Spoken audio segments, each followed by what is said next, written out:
And welcome to another episode of the Michigan Sports Truth Podcast. I'm Taylor Phillips along with Ed Smith. Just got mostly Pistons to talk about after last night's NBA draft, which was not too eventful. Plus, we got a little bit of Tigers as well. So let's get down to it. The Pistons, after projectedly losing their first overall pick, Victor Wemba, or something like that. Victor Wembanyama. Webanyai, thank you very much. They still got a really good defender in a guard slash wing by the name of Ausar Robinson from the Overtime Elite League. Thompson. Thompson, rather. Ausar Thompson, Thompson. rather. Apologies. Uh, Thompson. There we go. There we go. Ausar Thompson from the Overtime Elite League. So, and then they got the 25th overall pick via a trade from the Boston Celtics by the name of at guard Marcus Sasser in exchange for center James Nnaji from Nigeria at 31st overall, who was then traded to the Charlotte Hornets. But the Pistons. Let's start off with Ausar Thompson. He was selected right after his twin brother Amen Thompson at 4th overall by the Houston Rockets. But Ausar Thompson can play more wing. I know he was listed a guard on ESPN, but he can score. He can score, and he can also defend the post, defend the perimeter. Yes, he can. You have to pay attention. It's worth noting that when you go back to the comments made by Troy Weaver, the general manager of the Pistons, that he made before this draft with using emphasis on defense and using that as a way of a theme of sorts of what he wanted to address in this draft. Because granted, we understand that this is a scoring league. It's an offensive league. You want to get the best offense you can possibly get. But the Pistons were the worst defense in all of basketball last year. Like, there's a reason why they had that worst. They had the worst record in the entire league. It wasn't just because Cade Cunningham went down. It's because their defense was completely and utterly inept. So one way to fix that is, besides, of course, hiring better defensive coaches, you get better defensive players. Excuse me. In regards to what Ausar Thompson can do, he is an athletic defender who can get you rebounds off the glass. Who can disrupt passes in the passing lane with his length, with his wingspan. He's everything that you would want and need in terms of what Troy Weaver was talking about, and also as a person to put there on the floor to feed off of Cade and Jaden Ivey in terms of being that athletic wing who can be the versatile scorer. If Cade and or Ivy is getting double coverage, they can catch a feed off a drive and cut to the basket for an easy bucket. That type of scenario. He does need improvement on his shooting because he played last year with Overtime Elite, by the way, in case everyone was wondering where he was selected from. But he shot only 30%. In fact, less than 30% from beyond 3-point range. So if there's one aspect of his game that he must improve, is absolutely that. But still, I like his potential and what he can be as a on-floor, lengthy wing defender, because that's what the Pistons need.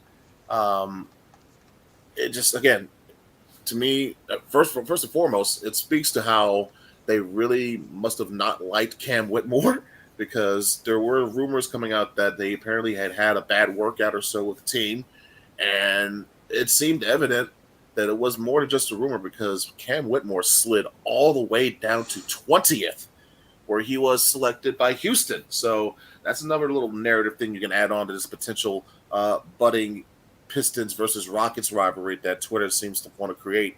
Hey, have fun. But in terms of what the Pistons did for their own selves, I did like what they with the pick that they got at pick number 5. It seems like another key core piece that you can have on the floor with Cade, with Ivy, and with Duran as well. Yep, and with the new coaching staff, they can try to bring them all together. Oh yeah, this is especially when you see some of the names there that is on Monty Williams' staff, like a Jared Jack and like a Steven Silas. This is a great to me potentially a good potential fit in terms of finding the right coaches that are looking to get development out of you both on and off the court, not just with your game but with your character as well. Yep. And then Marcus Sasser, the Pistons picked him up in a trade with the Boston Celtics, like I mentioned before. Marcus Sasser can shoot and defend as well. So, give me your insight. Yes. Yes. Two-way player. He is a bit of an undersized guard at 6'1", 6'2", but he does make up for that with a 6'7" wingspan. He does have um, again, much like I mentioned before with Ausar Thompson, he has great defensive capabilities in his own right. He knows how to pick pockets. He was averaging over 1.5 steals last year. His role on the team, his presence on the floor made Houston one of the top tier defensive teams in all of college basketball last season.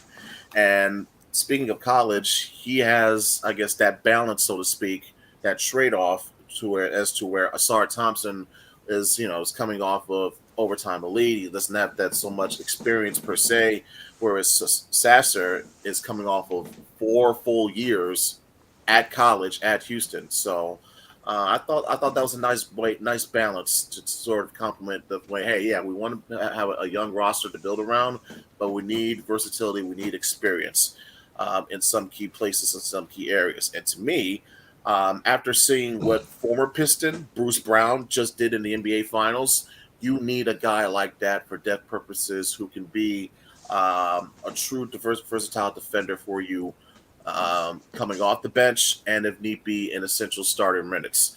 And speaking of the bench,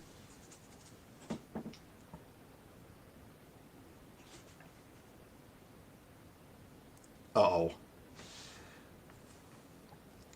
Okay, hang on. I slipped out for just a sec. I think I'm back on. Yep. Um, Speaking of coming off the bench, I think he, in terms of a second unit role, because I know I saw some reports of saying the Pistons had plans of him being an integral part of the team from day one. Now people think, okay, what does this mean for your guard situation? Because you got a lot of guards. Are you going to potentially do something regarding Killian Hayes? How's that going to work out? To me, I see it as this. In terms of that role that Bruce Brown had on Denver, he can be that Bruce Brown player here for us. And he's basically essentially the replacement for, in my opinion, a Corey Joseph or Hamanu Diallo, for example. I think Killian Hayes is much more safer compared to those players. So trust me, after putting up with Corey Joseph for multiple years under Dwayne Casey, I'm so ready to move on from that. So I think this is the right guy you got to pick for that potential replacement at that spot of the floor for your team. He can help lead the second unit. And by the way, you can play him either with Cade and or Ivy when one has to sit or whatever. And also you can play you can plug him in the backcourt with Killian Hayes for your second unit. So in my opinion, in terms of what Troy Wheeler needed to get and what the Pistons got improved on, to me, he made the best situation possible, or did the best what he could out of the situation that was presented to him. Yep. And now we're still waiting on the undrafted free agents. None as of right now, but we'll keep our eyes on that list. So, aside from the Pistons, Michigan shooting guard Jet Howard drafted by the Orlando Magic at 11th overall, and then point guard Kobe Buffkin drafted by the Atlanta Hawks at 15th overall. Indeed. Now think about this, right? Jet, Juwan's son, he goes to Orlando, which Orlando, when you think about it, is becoming its own little haven, a pipeline of sorts for former Michigan Wolverines. You got what? Mo Wagner there. I believe he got his little brother Franz Wagner as well. They might have had Ignaz Brazdeikis. I thought he was there before, but still, multitude of former Michigan players have. It's quite astonishing when you look at it in terms of players that they've selected over the past few years. Right, Mo Wagner, Franz Wagner. I believe they also have Caleb Houston as well, and I think they also have Xavier Simpson in the G League. I'm like, okay, are y'all becoming the Orlando Wolverines now? But anyway, good for Jet. I'm sure his dad is very proud of him to be essentially because in terms of seeding of the spot of the pick overall, I believe this would be considered a lottery pick since he went at number 11. So good on Jet and good on Kobe Buffkin going to the Hawks. So that's two more first round picks that came from the Wolverines. In terms of what we've seen, I believe that's numbers 30 and 31 all time of what we've seen that from Michigan players selected in the first round of the NBA draft. And now, as good as that may sound, it's rather unfortunate because we had that type of talent, plus Hunter Dickinson, and yet we couldn't do jack shit in the season, and thus we missed out on the tournament. So there you go. Man, I know that's a That's darn shame. funny how things work out. And then finally, Emoni Bates finally gets drafted by an NBA team, the Cleveland Cavaliers, at 49th overall. Yeah, considering the fact that he was at one point years back considered to be a potential number one overall pick. There's a reason why they say, things are subject to change because in terms of on-court and off-court issues that Bates has had to go through over the past couple of years, to me, I think it's a blessing that he's even in a position to be drafted to begin with. So for him, I hope he uses this as a learning opportunity to give as much effort that he can on the court. Now, obviously, I've been talking about for quite a while. I was like, hey, well, the Pistons, could they have done this? Could they've, selected Emoni Bates? And to me, in terms of what they needed, in terms of makeup and culture fit, I don't think Emoni Bates was going to be the right fit for this team anyway. So, in terms of what they needed to do, Troy Weaver did what he felt was the best decision possible and needed for this team. So, good on him for it. Yep. So I believe that we've covered the whole kit and caboodle in the NBA draft. The Pistons and Michigan and Eastern Michigan players being drafted. So Tigers took 2 out of 3 from the Kansas City Royals, but they lost 4-1 earlier tonight to the Minnesota Twins at home. Joey Wentz, another loss, now 1-8. Gave up just 3 runs in 5 innings pitched. Yeah, just probably trying to be the next Matt Boyd or something like that. But very little run support from that time. But that mostly because the offense is garbage. And then another error on Jonathan Scope. He needs to retire. Yeah, I'll listen. Along with Miguel Cabrera. Well, Cabrera, it's his last dance anyway. But Right. I see what your point on Scope for sure. Now for Wentz, I'll say this: he did a decent job tonight, and when you mentioned his record for a reason. It's the best in terms of what he usually does, and compared to what he did tonight, it's as close to a quality start as you're going to get from a guy at the back end of your rotation. He didn't get scorched. Right, exactly. It's not his fault that the offense couldn't do jack shit. Usually he does, but he didn't tonight. Wow. Right. That's just how it's funny how that just bounces out. When you do finally do an okay start, then your bats go cold. Well, that's because the offense still can't relearn the basics. They keep swinging at pitches outside the strike zone, and they keep taking too many strikes inside the strike zone. I understand they're missing some injured players right now, and some of them are due to come back soon, like Riley Green chiefly being among them. But it's there's no excuse for that. Yeah, like Baez is regressing again. It's buy him out. Yeah, good luck. Yeah, good luck with that. Yep. He's not going to be an unrestricted free agent until 2027. Yikes. And then the Lions have unveiled a new alternate helmet style. I think that was earlier this week. Yeah. Mm-hmm. Yep. So the Lions finally have an alternative helmet. They already have alternative uniforms, silver ones, may I add. Mm-hmm. So they've had silver uniforms for almost a decade. Well, the color rush scheme uniforms, yes, it's just but basically they're just the helmet is going to be used for the silver rush colored color rush jerseys. Yeah. But in terms of the logo itself, you got to remember that's actually one of the original logos, or not say original, but at least the old school logo that they used from the 50s or 60s or so. Which, if you look at the design of it, it's based around the logo of the model of the Ford Mustang, which is why you saw in that video that was posted on social media, the Ford Mustang was being driven as it led up to the reveal of the logo. I'm fine with it. I think you could have done something better with the color of the helmet. I think just having it being all blue just too basic for me. But I like the logo. I like the what it represents and the placement of it. Yeah, it's decent. It's no problem with me. Now, All right. if you had told me that, hey, does this mean we're going to get black jerseys, black uniforms someday? Hmm. I don't know. I wouldn't Oh mind it. man. I wouldn't mind it. Okay. That's It's my hot. If that's going to be a hot take for me, I don't care. But I actually liked it when the Lions had black uniforms. They used to wear black over a decade ago. We remember that. I understand it brings up bad memories, like getting blown out against the Rams on Monday Night Football, or Steve Mariucci's final game before he got fired on Thanksgiving. I get that, but it looks cool. It looked cool to me, so I want him to be brought back. It did, So yeah. All right. So, what have we learned?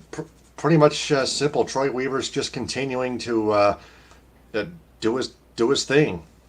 we learned that Troy Weaver wants to continue doing his own process, his own way, but at some point, processes need to yield results. There needs to be progress with your process. And also, what we learned with the Tigers is that they're trying to be middle of the road as much as humanly possible. I still think they're not in a good position to do any type of buying. They'll be lucky to sell by the deadline. But hey, I'll give them credit for not wanting to think, oh, the season's over or anything like that. No, the mentality that they're giving is that they're going to give their effort and hard work day in and day out from now to the end of the year, regardless of how the results may end up. And you want to see that from a team that is trying to get out of the lower tier of the rebuild and trying to get into the mediocre tier. It's a struggle, but it is what it is. All right. So that's what we've learned. And that is another episode of the Michigan Sports Truth Podcast. I'm Taylor Phillips along with Ed Smith. Follow the Michigan Sports Truth Podcast on Twitter and Instagram at Michigan_truth. Like its Facebook page. Subscribe to its YouTube channel at the Michigan Sports Truth Podcast. Like our videos and turn on all notifications on the bell icon. I'm on Twitter, TikTok, and Instagram and YouTube at DT2Phillips and on Twitch, DT2Phillips1984. And Ed Smith's on Twitter, Instagram, YouTube, and Twitch at EdSmith313. Business shoutouts go to Athletico Physical Therapy on Woodward in Ferndale, Baldwin Family Healthcare of Cadillac, Cadillac Nutrition. Download the Engage app to place an order for an iced or hot protein coffee, energy tea, or protein or post-workout shake. Cali Tickets. Call Mark Goldman at 877-225-8425 or visit CaliTickets.com. Creative Embroidery of Cadillac for designing the Michigan Sports Truth Podcast logos on my long sleeve shirt and t-shirt. Cuts by Melanie in Lake City. The Edo Ramen House in Royal Oak, rated Detroit's best Japanese restaurant for consecutive years. 248-556-5775 or visit EdoRamenHouse.com to place an order online or follow them on Instagram. Also follow them on Instagram at Edo Ramen House. Delicious sushi and Filipino food. Let's roll with it. Rolled ice cream in Cadillac, now branded with the Food Mafia. Follow them on TikTok at the Food Mafia LLC.